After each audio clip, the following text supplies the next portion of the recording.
महाराष्ट्र के मुख्यमंत्री देवेंद्र फडणवीस ने एक कार्यक्रम में गर्व के साथ कहा, 1992 में जिस समय बाबरी ढांचा ढहाया गया उस समय मैं वहां था और मुझे इस बात का बहुत गर्व है। सोचिए, इस पर महाराष्ट्र के मुख्यमंत्री को गर्व है। यानी जिस कृत्य को मदर ऑफ डेमोक्रेसी की न्यायपालिका अपराध मानती है, जिस बाबरी मस्जिद को गिराए जाने को सुप्रीम कोर्ट अपराध मानता है, उस पर महाराष्ट्र के मुख्यमंत्री को गर्व है।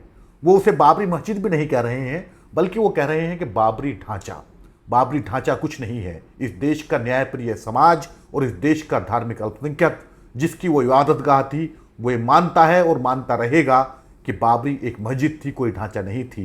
बाबरी एक मस्जिद थी और वहाँ पर नमाज होती रही थी।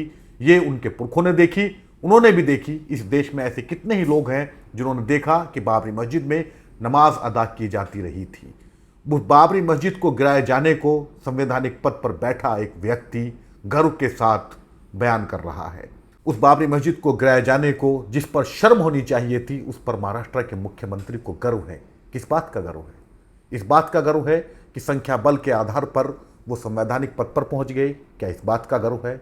क्या इस बात का गर्व है कि उन्होंने अपने सत्ता के नशे में या संख्या बल के नशे में दूसरों की इबादतगाह को गिरा दिया? क्या इस बात का गर्व है? क्या इस बात का गर्व है कि जो देश अपनी धरोहर को संभालता रहा है, उस देश की एक 500 साल पुरानी मस्जिद को गिरा दिया गया? क्या इस बात का गर्व है? ये महाराष्ट्र के मुख्यमंत्री से पूछा जाए, उनसे पूछा जाए। और सुप्रीम कोर्ट को ये पूछना चाहिए कि जिसे सुप्रीम कोर्ट खुद आपराधिक कृत्य मानता है, उस पर किसी संवैधानिक पद पर बैठे व्यक्ति को या किसी भी व्यक्ति को गर्व कैसे हो सकता है? किसी अपराध पर किसी भी व्यक्ति को किस तरीके से गर्व हो सकता है?